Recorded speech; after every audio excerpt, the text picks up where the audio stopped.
Hello again, everybody. My name is Jeff Sabo, and welcome to this week's edition of Behind the Cape. I'm going to be reviewing Wonder Woman. If you've not had a chance to see it, it is worth the time and the admission. It is by far probably the best film that they've released within the DC extended universe. And I'm not just saying that just because it's had good reviews. I personally have seen it. It is really an incredible film. Unlike some of the other DC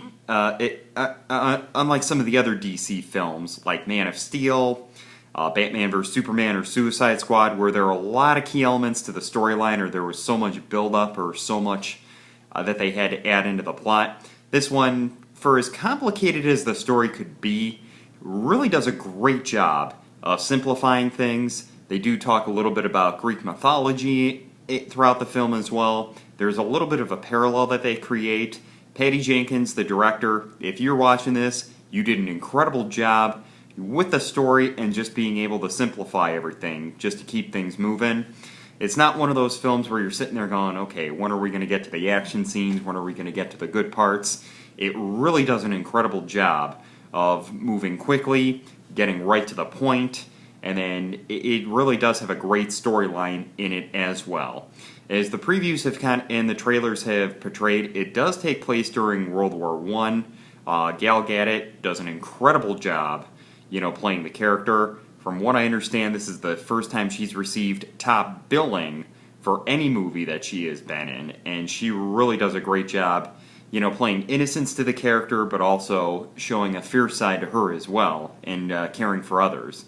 Chris Pine, he does an incredible job in there as Steve Trevor, and he and Gal Gadot really do a great job with their on-screen chemistry. You really can feel the emotion and the love that the two characters eventually build between one another. So it is really an incredible movie. It's like one of those films where you sit there and go, wow, I'm glad I spent the time and money to go view it.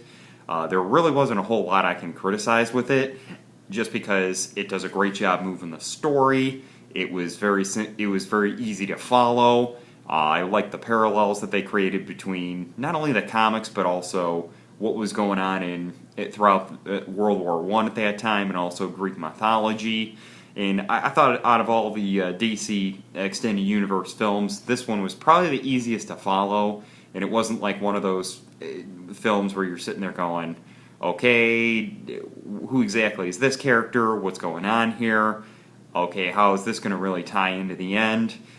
By far, they didn't. I think this is the best film that they've released within the DC, cinematic universe. They've done an incredible job. They did an incredible job marketing the film. And it is definitely worth the hype. And it was definitely. And if you have a chance to go see it, go do so. It is really a great film. I'm Jeff Sabo, and thanks for watching Behind the Cape.